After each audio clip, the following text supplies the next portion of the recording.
नमस्कार। बिहार तक पर आप देख रहे हैं बड़ा सवाल और मैं हूं आपके साथ रोहित सिंह। 2025 से बिहार विधानसभा चुनाव अब तकरीबन साल सवा साल दूर है और अगले साल अक्टूबर नवंबर में विधानसभा चुनाव होने हैं।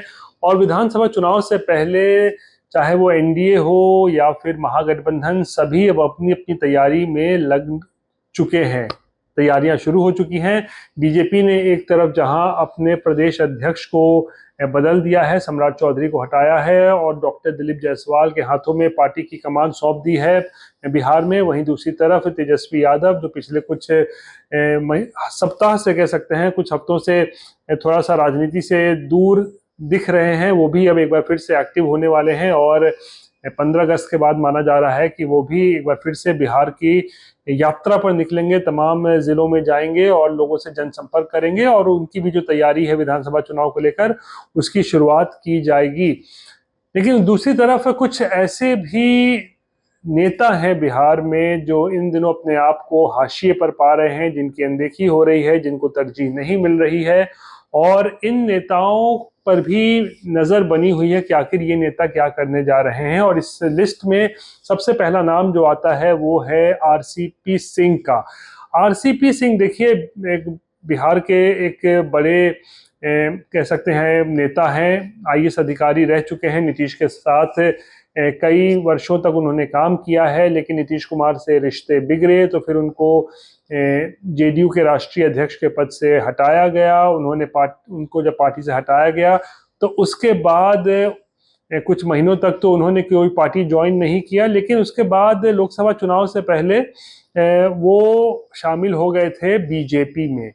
और बीजेपी में जब वो आए थे तो उनको उम्मीद थी कि शायद बीजेपी में आने के बाद उन्हें इसका फायदा मिलेगा, उन्हें लोकसभा चुनाव लड़वाया जाएगा, लेकिन ऐसा नहीं हुआ क्योंकि बीजेपी ने आरसीपी सिंह को इसीलिए पार्टी में शामिल कराया था ताकि नीतीश कुमार के खिलाफ उनको खड़ा किया जा सके, क्योंकि नीतीश कुमार और आरसीपी सिंह के रिश्ते इतने बिगड़ गए थे कि दोनों एक दूसरे के विरोधी या कहें धुर विरोधी बन गए थे। लेकिन इसी साल जब नीतीश कुमार एनडीए में वापस आ गए तो फिर आरसीपी सिंह जो है वो उतने मुखर नहीं रहे।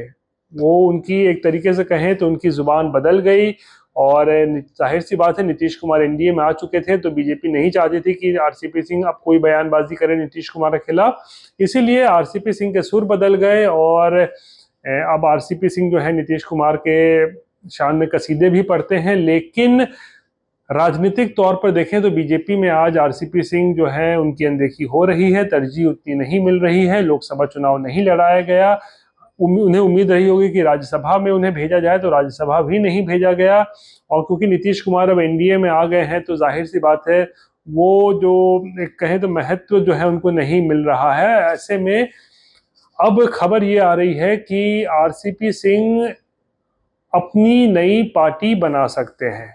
दरअसल इस बात को लेकर बहुत ज़्यादा पुष्टि तो नहीं की है आरसीपी सिंह या उनके करीबियों ने, लेकिन इस तरीके की चर्चा चल रही है बिहार के राजनीतिक गलियारे में कि अपनी अनदेखी जो हो रही है उनकी बीजेपी में, उससे नाराज आरसीपी सिंह अब अपनी नई पार्टी बना सकते हैं। 2 अक्टूबर को पार्टी की घोषणा कर सकते हैं और फिर अगले साल होने वाले बिहार विधानसभा चुनाव में चुनाव भी उनकी पार्टी जो है वो लड़ सकती है। इस तरीके की चर्चा जो है वो इन दिनों जो है बिहार के राजनीतिक गलियारों में देखी जा रही है, सुनी जा रही है।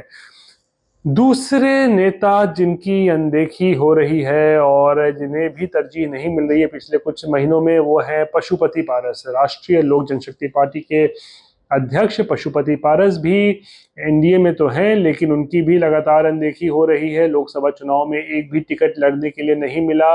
महागठबंधन में भी कोशिश की, महागठबंधन में भी उन्हें लड़ने के लिए एक भी सीट नहीं दिया गया। उसके बाद पशुपति पारस ने सोचा कि चलिए एनडीए में रहना ही इस वक्त जो है वो फायदेमंद हो सकता है, क्योंकि एनडीए की सरकार बिहार में कहें या फिर कहें तो देश में बन सकती है। उस समय उनको ऐसा लगा था, क्योंकि बिहार में तो एनडीए की सरकार थी और उस समय उनको उम्मीद थी कि एनडीए की सरकार देश में भी बनेगी, और हुआ भी वैसा ही।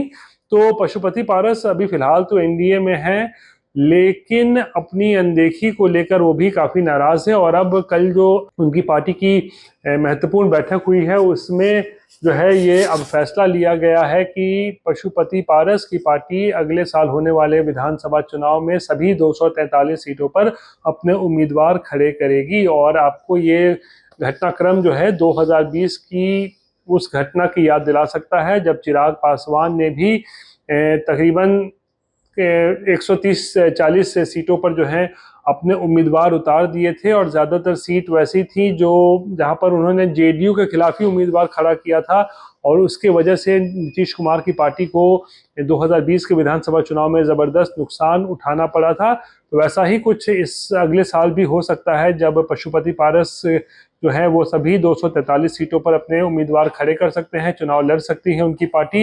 लेकिन जाहिर सी बात है अगर ऐसा होता है तो इसका सीधा सीधा नुकसान जो है वो जेडीयू और बीजेपी को उठाना पड़ सकता है।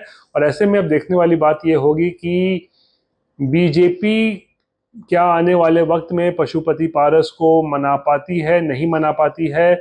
और गठबंधन को लेकर भी पशुपति पारस के तमाम विकल्प जो हैं इस वक्त खुले हुए हैं। फिलहाल वो एनडीए में बने हुए हैं, लेकिन भविष्य में किसके साथ गठबंधन करेंगे, क्या वो महागठबंधन में जाएंगे या फिर अकेले ही उनकी पार्टी जो है सभी 243 सीटों पर चुनाव लड़ेगी, ये तमाम चीज़ों को लेकर जो है इस वक्त चर्चा चल रही है। हालांकि 243 सीटों पर यानी कि बिहार की सभी विधानसभा सीट पर उम्मीदवार खड़े करने का और चुनाव लड़ने का तो ऐलान पशुपति पारस ने कर दिया है, जो साफ तौर पर इस ओर इशारा करता है कि पशुपति पारस भी लगातार एनडीए में अपनी अनदेखी को लेकर जो है वो नाराज हैं और इसीलिए वो अब अपनी पार्टी के लिए जो है पार्टी को का मोराल बूस्ट करने के लिए अब ऐलान कर दिया है कि बिहार में अगले साल होने वाले सब विधानसभा की सभी सीटों पर जो है उनकी पार्टी जो है वो चुनाव लड़ेगी। फैसला लेकिन हाँ बीजेपी को करना पड़ेगा उस वक्त कि क्या पशुपति पारस ऐसे हालात में फिर एनडीए में रहेंगे या फिर एनडीए से बाहर जाएंगे।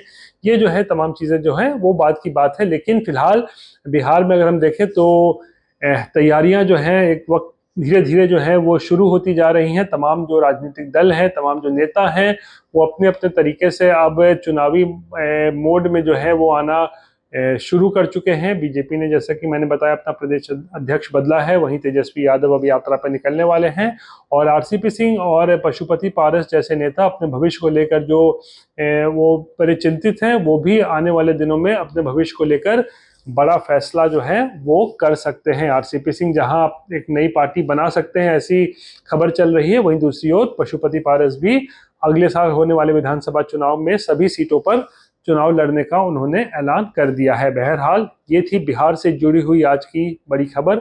बाकी की तमाम खबरों के लिए आप देखते रहिए बिहार तक और मुझे आज के लिए दीजिए इजाजत। नमस्कार।